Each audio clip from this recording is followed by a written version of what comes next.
Good evening, ladies and gentlemen, and I'm back where I belong at Twinkle Khanna's book launch.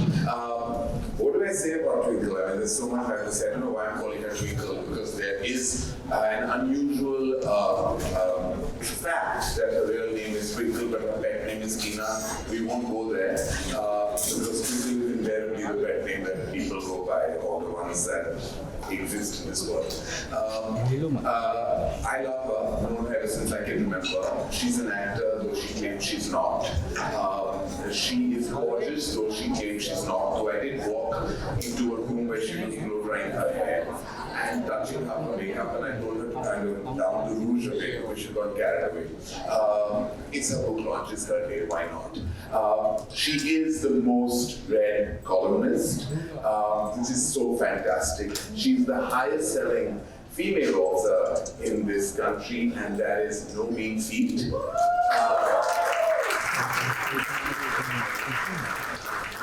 More than anything else, she's a compassionate daughter, an absolutely loving mother, an exceptionally understanding wife, and she does it all with a smile on her face and a joke that she will crack at your expense. All of this is true, and I have been at the end of that, and the receiving end of those jokes. One can never have the last word when it comes to her, and maybe one shouldn't, because what the hell? This is Twinkle Khanna. She went back to school after achieving all of this. Who does that? As Shiki Sarkar rightfully said, I wouldn't go back to teaching school, to school. I would go back to school as a student, and I don't think anyone is calling me as a teacher. So let's just give a big round of applause to this renaissance.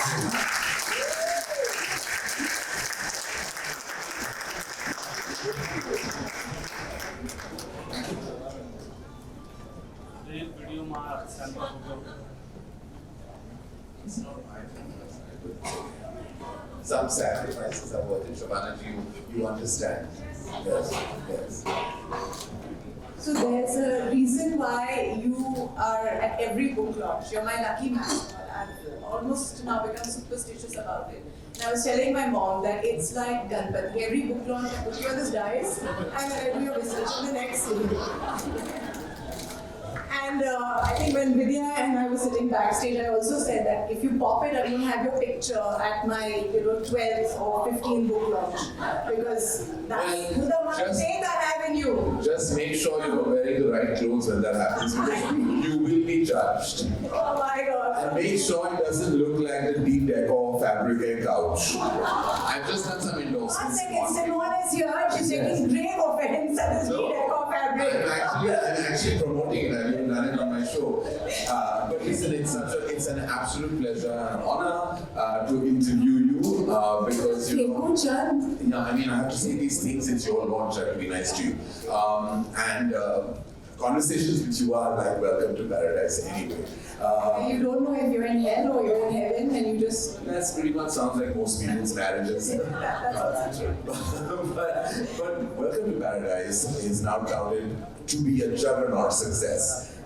It is so different from everything you've done. We'll get to that later. But first things first, something I'm genuinely curious about. You went back to school. What prompted you? What made this happen? What was the experience? I think I partly went back to university because I was approaching 50. And I've always said this, that age is definitely a mathematical problem, but it is not a sum of division where you're reduced to what, a fraction of what you were. It could be a multiplication sum if you grow. Now, I have no understanding of what you just said. Math was not my strong suit, but actually, that's a big lie. That's a big lie, because you told me that you were a school topper. It's just that you don't look like any sort of topper, or you look like a bottom. But no, sorry, we can't make that joke. You just made it. I didn't make it. I stopped. Go back to the sum of some parts that you were talking about. I don't know what it meant, but anyway. It meant that you have to keep growing, and at this age, as you're very well aware, the easiest way is to grow horizontally. So I'm trying to go in different ways and not just horizontally. समझ में तो इसका ये मतलब था कि you wanted to kind of expand your repertoire of knowledge, information, and spread all of that after you're done. That was even more boring than what I was originally saying. Okay. But okay, let's go. But the thing is, what you're not telling us, and what I will share with everyone here, is that you beat the ass out of everyone there. Like you did so fantastic. You were distinction, superior distinction, whatever they call it. With the top, you were school Exceptional distinction. exceptional distinction. Yes, that also happened. Did you feel it enriched you as an author? No, but I definitely think that you've been casting all the wrong people in Student of the Year. You should have cast me. I'm the Student of the Year. And you just keep getting all these random people in. You fit the tag. You are also from the school of nepotism. Very happily, you actually tick so many boxes. And let's not go back to the time when I did try and cast you and was rejected very heartbreakingly. But anyway, you paved the way. Back to the time when actually you were in love with me because my testosterone was 11 and I thought I was a man. I didn't have a penis, but I always had the balls and you were in love with me. Can you go back to that? I can see Shavana ji dwindling in her seat into like shock, despair, and horror. And not just that, next to her is a very worried Vidya and an absolutely traumatized Kiara. No, Kiara is traumatized. Yes. I had to take a passage for her this morning. Yes. This is very controversial, I can't read this. But Kiara's controversial meter is really quite low. I mean, many things shock and surprise her. The book, the 4 chapters and 1 novella. I have to say this. This is exceptional writing. And I'm not just saying it because I'm a friend. It's exceptional writing. You are saying it because you're my friend. Yeah, but Also because you based Rocky Rani apparently on my marriage. That's what everyone is saying. I don't know. Is that true? No. How much can you leech off me, man? Well, it was an unconventional, it was 2 people coming together who come from different schools of thought. That doesn't mean it's your marriage, Tina. And everything is not about you. It was in the press. Well, that's You gave an interview. I didn't say these things. Don't go by what I say. So here, what I'm talking about, there is, of course, you touched upon so many themes. Thematically, it is dark, of course. It's heartbreaking, very heartbreaking. It deals with death in a way that I haven't really seen. Yet there is so much humor and dark humor laced right through it. I also feel like it's very internal because you've gone very deeply internal, you've gone back to your childhood. There's a lot of references or rather inspiration from your Nani, her Islamic side, and Ismaili side, sorry. And there's also a lot of very, very, very wonderfully and deliciously written eccentric women. All of them of a certain age, all of them eccentric, breaking every myth, stereotype of what we read of women of a certain age. All of this in 4 short stories and 1 novella. I mean, it's no mean achievement. Congratulations. Thank you. It was very kind. So we go back to the fact that this big diversion, this creative diversion that you took from your last book, about fitting into about the comfortable pajamas. This is a totally different leap that you've taken. And was that also a conscious decision, or is it just part of the evolution of an author? No, if I'm honest, I think in my last book I made a lot of compromises. I was under a lot of pressure, internal pressure, external pressure. Your Mrs. Funny Bones, there has to be a joke on every page. My protagonists were originally 60, I had to make them, like 30. So I felt that I had, done a disservice to myself. And then in this book, I was very clear that there are jokes, but only if they service the story. And there are all these amazing women, and I'm fascinated by older women. It's there is a certain richness and texture in their stories that most younger people may not have.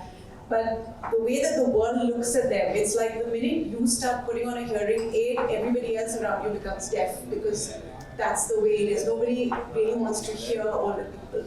And I know that you're a big advocate of youth. We have discussed this, that how do you stay relevant.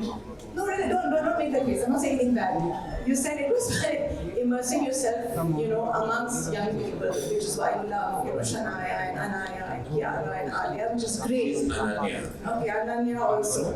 Anaya's also. But I think that every phase is I don't know why I interesting. come here after you. No, but it's a good thing. I don't know why. One second. We had a very long conversation. We were talking about some directors which we name it. He said that, you know, those are obsolete, they are fossils, and all these awful things about them. And then he said, you know, you have to be relevant, and that's why I hang around with young people. And I said, yeah, I just don't like people, so I can't hang around with young people, so I'll go and study. But that was because we are fossils now. We are 50. The world that we grew up in doesn't exist. So how do we stay fresh and reinvent ourselves? We've chosen, you know, the fountain of youth, like a vampire who sucked the blood when it's young people. And I've tried a more sedate approach.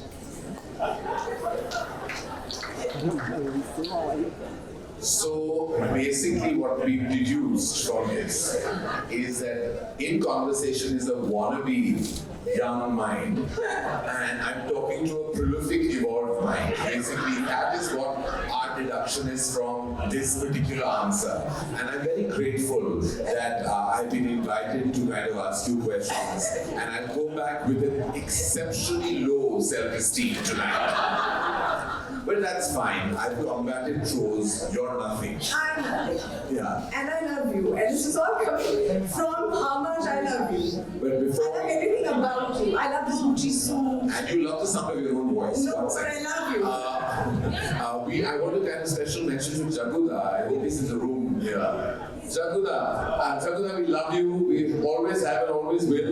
And Jaguda, I hope you know that you have a special mention in the book.